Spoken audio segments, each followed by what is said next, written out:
The night on the colony world was quiet, but not peaceful. The human mechanic, Daniel, was still working in his small workshop near the edge of the settlement. His hands were covered in oil, his shirt dirty with grease, and the sound of tools echoed in the still air. He often worked late into the night because machines never cared about time. They always broke when they wished. But tonight something strange happened. Daniel heard a soft sound coming from the junk piles behind his workshop. At first, he thought it was just one of the stray animals that often came looking for scraps. But this sound was different. It was weak, shaky, almost like a breath. He paused, set down his wrench, and listened. The sound came again, a faint cough. Curious, Daniel walked out from his workshop. The moonlight of the colony reflected faintly on the piles of old machines and broken parts stacked high like mountains.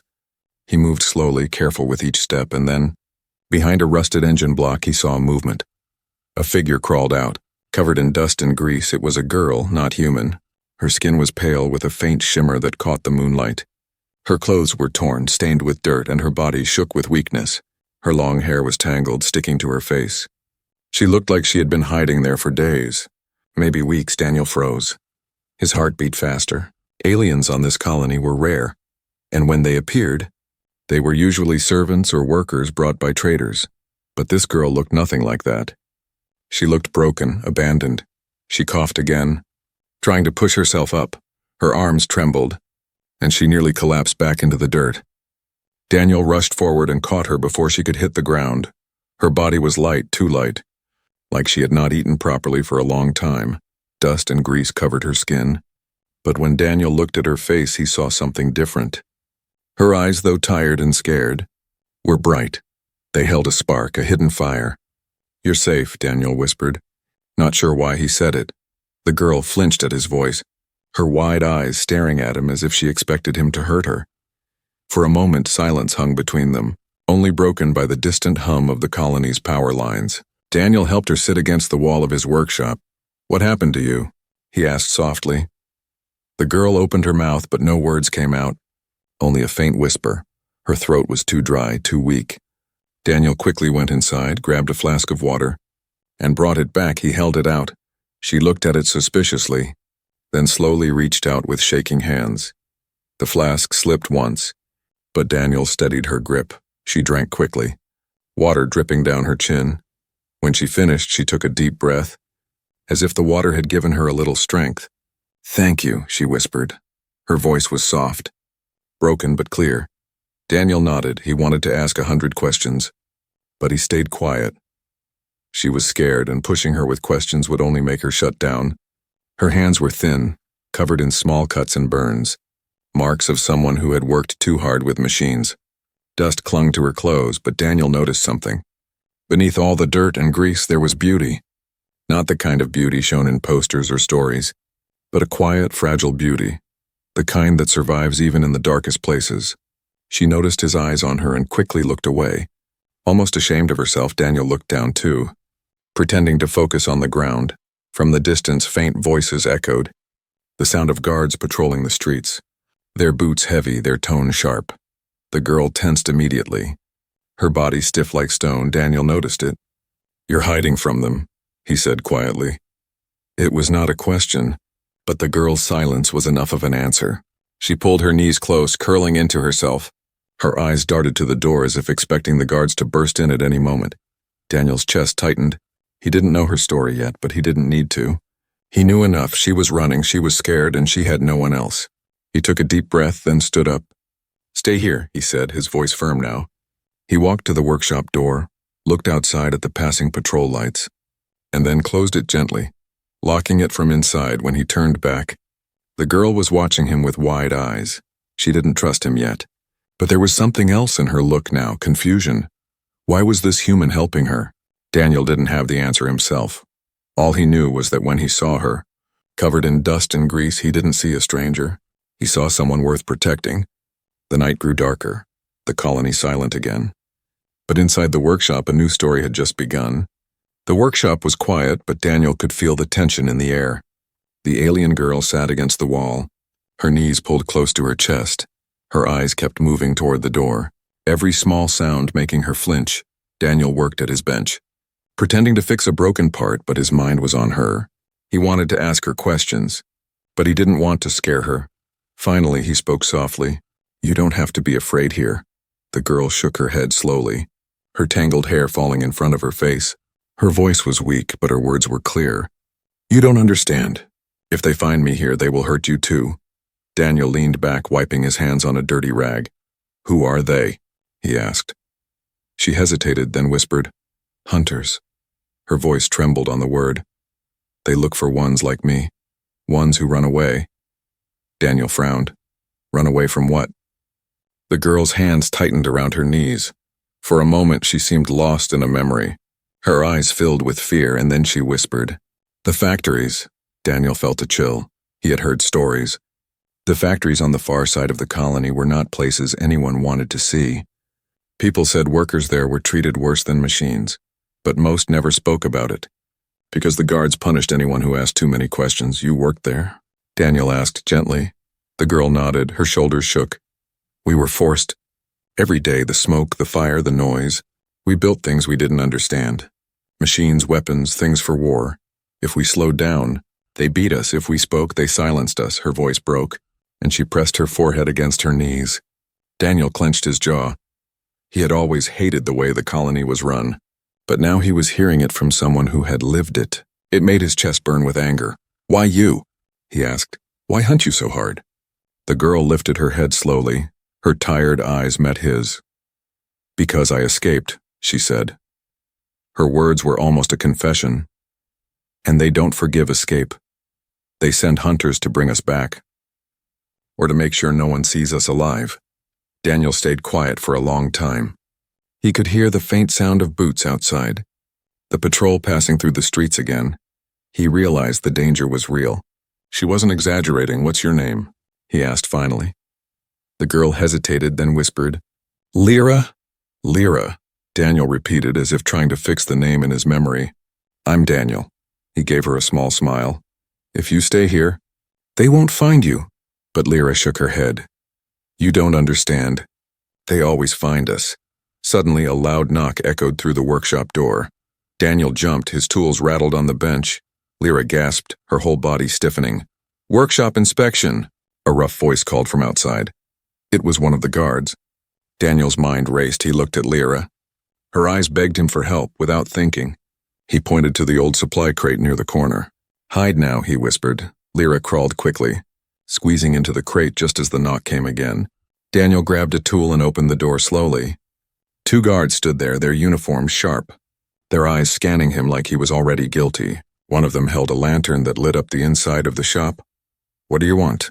Daniel asked calmly. "Routine inspection," the taller guard said, pushing past him without waiting for permission. They walked around the workshop, their boots heavy on the metal floor. One of them lifted tools, checked under benches, even kicked at a broken engine part. Daniel tried to stay calm, but his heart raced. He prayed they wouldn't notice the crate. The shorter guard stopped near it. Bending down, his hand moved to the lid. Daniel's stomach tightened. Then Daniel spoke quickly. "That crate? Full of broken parts, sharp edges inside. Careful. You'll cut your hand." His voice was steady. But inside he was shaking. The guard hesitated, then grunted. "Not worth it." He stood up and moved away. Finally, after a few more minutes of searching, the guards left. "If you see anything strange," the taller one said, staring at Daniel with cold eyes. "You report it, or else." Daniel nodded. "Of course." He shut the door after them, locking it again. For a moment, silence filled the room. Then the crate lid lifted slowly and Lyra climbed out. Her face was pale, her breathing fast. "You risked yourself," she whispered. "Why?" Daniel looked at her for a long time.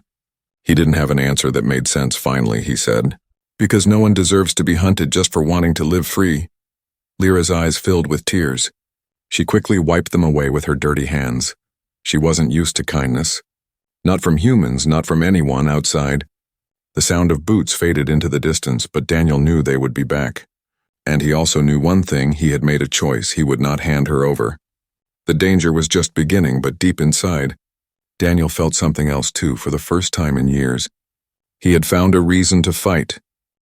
The night stretched long after the guards had left. The sound of their boots still echoed in Daniel's head. He sat by his workbench, staring at the dim lamp. His hands were still trembling. but his eyes were sharp. He knew the truth now. The girl wasn't just hiding, she was running from something much bigger. Lyra sat quietly on the floor, her back against the wall. Her thin fingers traced the cracks in the workshop floor. She looked so fragile, yet in her eyes there was a stubborn spark that refused to die. "You should not have done that," she whispered finally. Her voice cracked with exhaustion. "If they come back and find me here, they will not just punish me. They will punish you too." Daniel leaned back in his chair, letting out a slow breath. "Maybe," he admitted.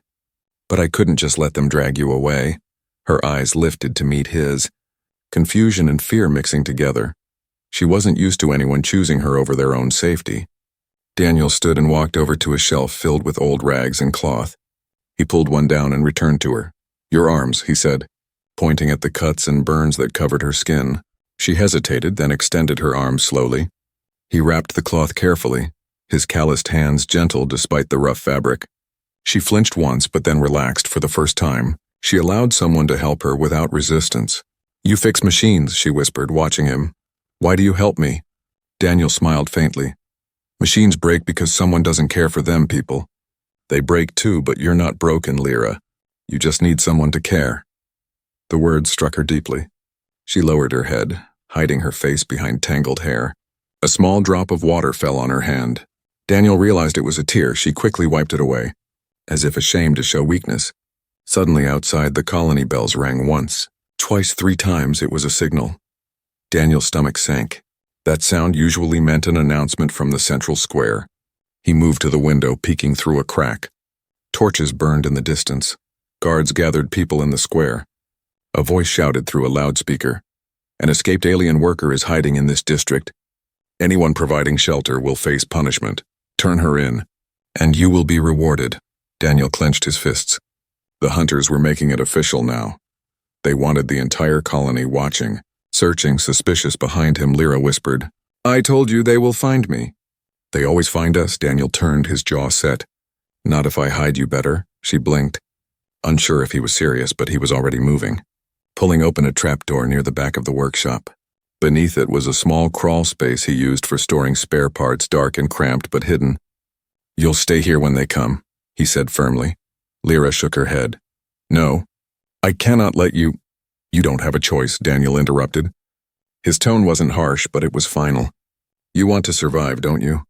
Her lips trembled, but she nodded slowly. They moved quickly. Daniel set a blanket and a small flask of water inside the space. He placed an old fan to blow air down so she could breathe. Lyra climbed in reluctantly, curling into the shadows. Her eyes met his one last time before he closed the hatch. For hours, Daniel worked loudly at his bench, hammering, drilling, making as much noise as he could. Every sound covered hers. Every spark from his torch said, "Nothing to see here but deep inside." Daniel's mind raced. The hunters were clever. They wouldn't just knock again. They would watch, wait, search until they were certain. He had to be ready later that night. When the streets grew quieter, Daniel lifted the hatch slightly. Lyra crawled out, her movements slow. Her face pale from the cramped space, but her eyes steady. "You risk everything for me," she whispered. "Why?" Daniel looked at her and gave a tired smile. "Because you remind me of someone I lost." Her eyes widened slightly, but he didn't explain more. Instead, he handed her a piece of bread. The last he had, she ate slowly, each bite small, careful. "You said you built machines in the factories," Daniel said, breaking the silence. "And what kind of machines?" Lyra swallowed hard, her voice low. "Engines, weapons, parts for ships. They used my people because we are quick with our hands. We learn fast. But they never let us see the full design, only pieces. So we would not understand." Her gaze darkened. "But I remembered the pieces. I drew them in my mind. I built them in secret, tiny versions hidden under the floors. Until they found out." Daniel leaned forward, his interest sharp. "You built something for yourself?" She nodded slowly, her voice barely above a whisper. A way out. Before Daniel could ask more, a sharp whistle cut through the night, followed by the sound of boots again. Guards were sweeping the street once more. This time their voices were closer, stronger. Lyra's body tensed, her hands shaking. Daniel grabbed her shoulder gently. "Back in the hatch now." She crawled back in, and he covered it again. His heart pounded as the door rattled. "Open up." A guard shouted. Daniel took a deep breath. grabbed his wrench and pulled the door open. The guard stepped in, eyes cold. "We've had reports," one of them said. "We know she's here." Daniel forced a calm smile. "Then search," he said. "You won't find anything." The guards spread out, their lanterns sweeping across the room. Each second felt like a knife against Daniel's skin. He could almost hear Lyra's quick breathing beneath the floor. One guard leaned against the workbench, staring at Daniel. "If we find her here," he said slowly, "you won't live to regret it." Daniel's grip tightened on the wrench. His heart burned with a single thought. Over my dead body.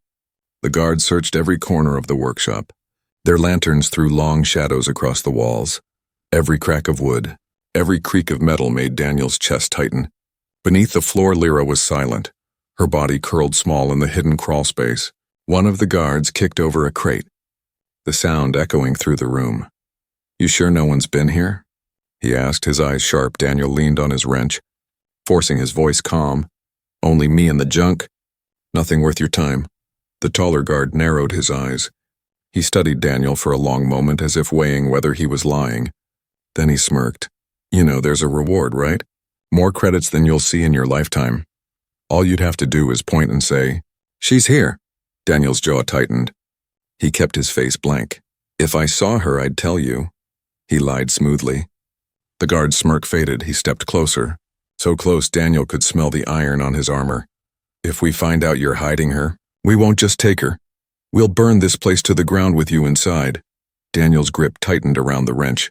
For a second, he almost swung it. But he forced himself still. He couldn't fight them yet. Not here, not now, finally. The guards turned, slamming the door behind them. Their boots echoed away, fading into the night. Only when silence returned did Daniel move. He knelt and opened the hatch.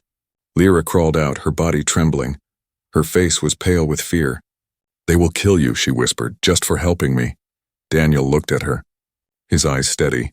"Let them try," she shook her head, clutching her arms. "No, you don't understand. The hunters don't stop. They track us like animals. They always find us." Daniel crouched in front of her. "Then we'll make sure they don't." Her eyes widened slightly. "We?" "Yes," Daniel said firmly. "You're not alone anymore." For a moment, her lips trembled as if she wanted to argue, but then she closed her mouth, her shoulders sagged, and she let out a breath she had been holding for days. The night grew heavier. The colony outside buzzed with whispers. Rumors spread quickly, about the escaped alien, about the reward, about the danger. Daniel knew it was only a matter of time before curious neighbors or desperate men came knocking. Hoping for easy credits, he needed a plan. "Lyra," he said, "you said you built things in the factories, right?" "Secretly," she nodded. "Pieces of machines. Engines, power cells, anything I could. I kept hidden until they found them and destroyed them." Her eyes lowered. "That's when I ran." Daniel's mind worked quickly. "Do you think you can build again? Something to keep us ahead of them?" Her eyes lifted, uncertain but curious. "Maybe, but I would need tools, parts, and time." Daniel gave a small smile. "You're in a workshop. You'll have what you need for the first time." A faint spark of hope flickered in her expression. But it was short-lived. A loud horn blared outside, shaking the walls. Daniel rushed to the window down the street. Flames lit the night sky. The hunters had arrived. Not just guards, but armored enforcers. Their black uniforms glinted under the torches. Their voices carried through the air as they shouted commands. "District lockdown," one barked. "No one leaves until the alien is found." Daniel's stomach sank. This was worse than he imagined. They weren't just searching, they were hunting. House by house, Lyra stood frozen, her face pale. "They will come here," she whispered. "They will come soon." Daniel turned. Grabbing her shoulders, his eyes burned with determination. "Then we'll be ready." He moved quickly, throwing blankets over suspicious crates, rearranging parts to look natural, and placing heavy tools where they could be grabbed as weapons. Lyra watched him silently. Then, slowly, she picked up a small device from the bench. Her hands moved with memory, twisting wires, connecting circuits. "What are you doing?" Daniel asked. "A distraction," she said softly. "If they come, this will buy us time." Her fingers were steady, quicker than he expected in moments.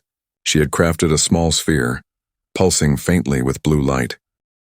Daniel raised an eyebrow. "That's not going to explode in my face, right?"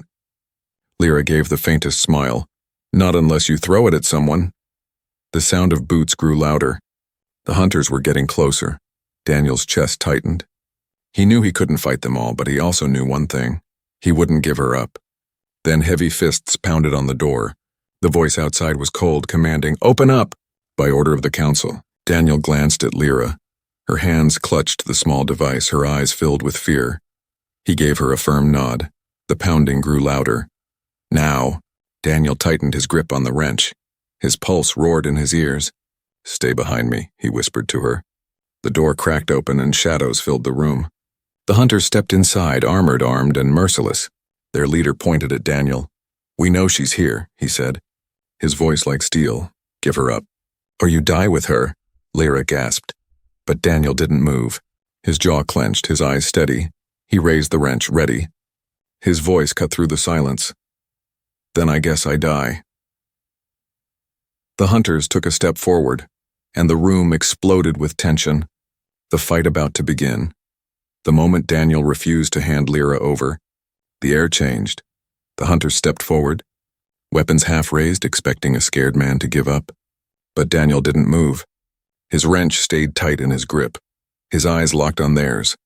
"Final warning," the lead hunter growled. "Step aside or die with her." Before Daniel could answer, a small silver sphere rolled across the floor. Straight toward the hunter's boots, Lyra had thrown it, her fingers still twitching from the move. The lead hunter glanced down just as the device let out a high-pitched whine, and then, boom! A flash of bright blue light erupted in the room. It wasn't a lethal explosion, but it was enough. The hunters shouted in surprise as the light blinded them. Static crackling in their earpieces, Daniel didn't hesitate. He grabbed Lyra's hand and pulled her toward the back wall. "Go, now!" They sprinted through the hidden doorway he had once used to move large engine parts. The path led into the old scrapyard behind the workshop. A twisted maze of broken ships, spare parts, and towering piles of metal. The night was thick with smoke and sparks from nearby fires, and the shouts of guards filled the air. Lyra stumbled once, still weak. But Daniel caught her arm and helped her up, left. He shouted, pulling her through a narrow gap between two rusted fuel tanks. Behind them, the hunters were recovering, boots stomping through the shop. Their voices angry, weapons ready, they're close. Lyra panted, looking back. "I know," Daniel said. "But they don't know this place like I do." He had spent years in this junkyard, salvaging parts, exploring every hidden corner. He knew paths that no one else remembered. Shortcuts buried beneath collapsed cargo. They ducked under a collapsed satellite dish, then crawled through a tunnel made of stacked crates. Every sharp edge threatened to cut them. But they kept moving. Suddenly Lyra paused, her hand on Daniel's arm. "Wait," she whispered, pointing ahead. Look, a patrol of guards stood near the outer fence. Scanning with red lights, a straight path would get them caught instantly. Daniel looked around, thinking fast, then he spotted it. A half-buried maintenance shaft. "Forgotten by most this way," he said, pulling the metal panel loose. Lyra hesitated, staring into the dark tunnel. "What if it's a trap?" Daniel looked her in the eyes. "It's either this, or get caught." She nodded once, then dropped into the tunnel with him right behind. The space was tight, barely enough to crawl. The air was heavy with the scent of rust and old oil, but at least it was quiet. For minutes they crawled in silence, only the sound of their breath and distant voices echoing above. Finally, they reached the other end. Daniel pushed the hatch open slowly. Fresh air. Stars above and no guards in sight, they emerged on the far edge of the colony, beyond the walls of the market and workshops. Beyond this point was wild land, unsafe and unlit, but free.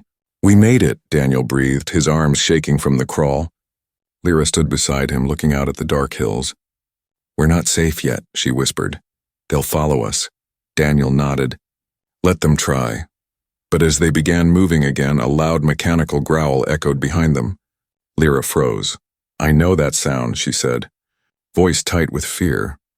From the shadows, a large metal beast stepped into view, four-legged, covered in black armor, red eyes glowing, a hunter dog unit.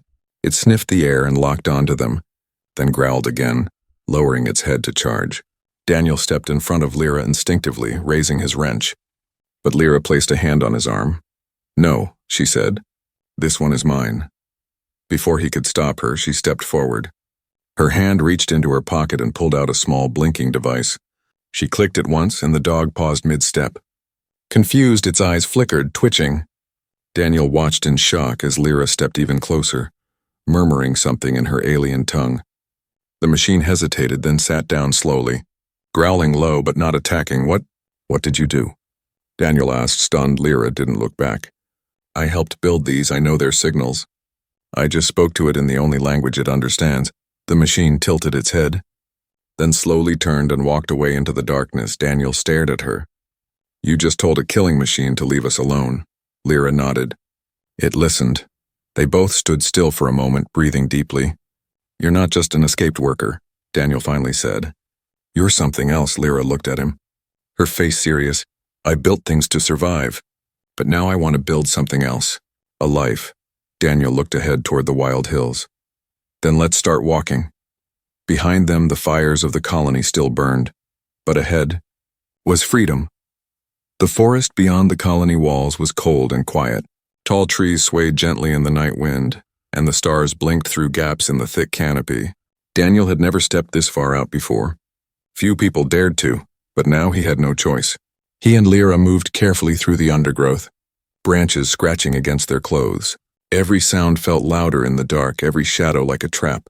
Finally, they found an old crashed transport pod hidden beneath a fallen tree. Half buried in leaves and moss, Daniel opened the hatch, revealing a small space inside. It smelled of rust and damp earth. But it was shelter. We'll rest here, he said. Helping Lyra inside, she nodded weakly, her legs trembling from the long walk. Once inside, she curled up against the wall and closed her eyes. Daniel stayed at the entrance, watching the forest, his wrench still in hand. The silence was broken only by their breathing and the occasional hoot of a night bird. In the morning, Lyra sat up slowly, the sunlight barely cutting through the dense trees. Her eyes were red, but her spirit was calmer. I need tools, she said softly, and parts. I can build something to help us disappear. Daniel raised an eyebrow. Disappear how? She touched the side of her head where a thin scar ran just above her ear. The factories.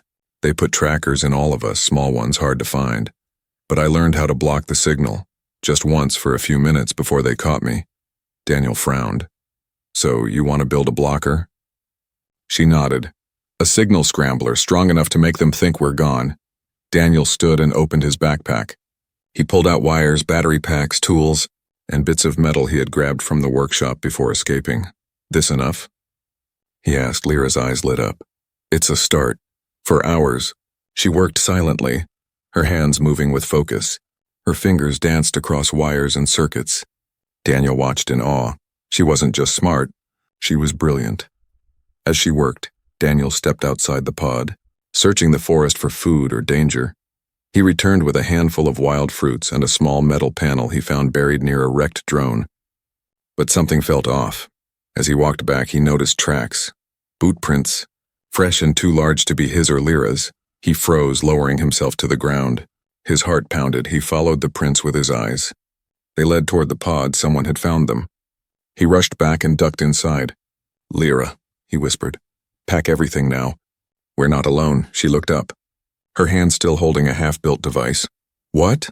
Are they close? Daniel nodded. Tracks human, probably a scout. Lyra's face paled. She quickly wrapped the device in cloth and stuffed it into her bag. They stepped out of the pod and moved fast, keeping low but just a few meters ahead.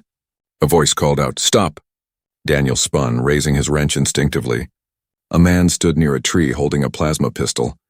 He wore dusty clothes and a scarf that covered half his face, but his eyes were sharp and alert. "I don't want to shoot," the man said, "but I will if I have to." Lyra stepped behind Daniel, clutching his shirt. The man glanced at her, then back to Daniel. "She's the one they're hunting, isn't she?" Daniel didn't reply. The man lowered his scarf, revealing a weathered face, scar across his chin. "Name's Roan. I used to be like you, a mechanic. Then I saw what the factories were doing. I left." Daniel narrowed his eyes. "You left, and they let you live?" Roan chuckled bitterly. "They didn't know I left, been hiding ever since, found this place years ago." Lyra peeked out, her voice wary. "Then why are you pointing a gun at us?" Roan hesitated, then lowered the pistol. "Because I've seen too many fools bring trouble to my door, but you're different.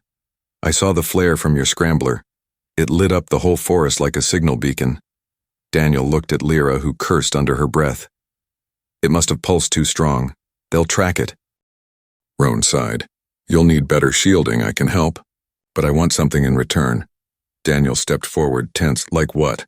Roan pointed to Lyra's bag. That tech, it's beyond anything I've ever built. Help me finish something I've been working on and I'll help you vanish permanently. Lyra looked at Daniel, unsure. Her voice was low. Can we trust him? Daniel stared at Roan, then back at the dense trees behind him, shadows moving like ghosts. Finally, he said, we don't have a choice. Inside the abandoned bunker beneath the jungle floor, the air was thick with old dust and humming circuits. Daniel stood near the door, watching shadows dance on the wall from the flickering lights of half-dead machines. Lyra sat cross-legged on a metal crate, her hands steady as she worked. In front of her lay the half-completed scrambler, a sleek device built from spare drone parts, old energy cores, and scavenged wires. It pulsed softly now, its signal almost ready. Roan leaned on a workbench nearby. His arms crossed. You're close, he said, nodding at the device. One more core and that signal will make you invisible. No trackers, no sensors, no trace. Daniel stayed silent. Watching both of them, he didn't trust Roan, not fully. Not yet. Lyra looked up, sweat on her brow. We just need a clean microcore to stabilize the output. Roan smiled, turning to a drawer and pulling out a small glowing unit. Like this? She took it carefully, inspecting it. Yes, this will work. As she connected the core, the scrambler let out a soft hum. Then a faint blue glow spread from its center. The scanner on her wrist, which had always blinked red since the day she escaped, finally went dark. Lyra gasped. It's off. They can't find me anymore. Daniel stepped forward, relief on his face. You did it. But Roan's face didn't show relief, just calculation. You know, Roan said slowly. There are people out there who would pay a fortune for something like this. He nodded at the device. A scrambler strong enough to fool military-grade trackers? Lyra's smile faded. It's not for sale. Roan's expression changed, the friendly tone vanishing. Then maybe I take it anyway. Daniel reached for his wrench. Already sensing the betrayal coming, I helped you, Roan said. Stepping closer, I gave you shelter, power, parts. Now you give me the device, or I hand you both to the hunters. They're still searching the outer grid. I just have to press one signal beacon. Lyra stepped behind Daniel, clutching the scrambler tight. Her voice was quiet but firm. I built this to live free, not to trade my life again. Roan pulled out his pistol, aiming it at them. Then I'll take it by force. Daniel didn't wait. He lunged forward, knocking Roan's arm aside just as the gun fired. The blast missed and hit the wall, sending sparks flying. The two men wrestled across the bunker floor. Tools clattering, metal echoing. Roan was strong, but Daniel fought like a man with something to protect. Lyra watched for a second, then grabbed a wrench and struck Roan's hand. The pistol fell to the floor with a loud clank. Daniel pushed Roan back, breathing hard. Stay down. But Roan scrambled for the gun again until Lyra stepped forward and pointed her device at him. She pressed a button. Instantly, a jolt of electric energy burst from the base. Knocking Roan unconscious, the room fell silent again, except for the humming of the device. Daniel looked at her, still catching his breath. That thing has a shock mode? Lyra nodded slowly. I added it just in case. He laughed, despite the pain in his shoulder. Smart girl. They didn't waste time. They dragged Roan to a locked supply room and sealed the door, then packed quickly as they stepped out of the bunker. The sunlight broke through the trees. Morning finally arriving. Lyra wore a new jacket Daniel found for her, still patched, still dusty, but she stood taller now. Her shoulders straight, her eyes steady. No more running, she said. Not from who I am. Daniel looked at her, then out toward the mountains in the distance. We can go beyond the border. There are systems where the factories have no power. We'll start again. Lyra nodded, but her hand gently touched the scrambler at her side. I'll keep building better things. Not weapons, not for them, but tools for those like me. For those who want to live, Daniel smiled. And I'll help you fix what's broken. They walked into the forest side by side, no longer fugitives, no longer victims, and somewhere in the distance, a hunter ship flew past, searching still, but blind now.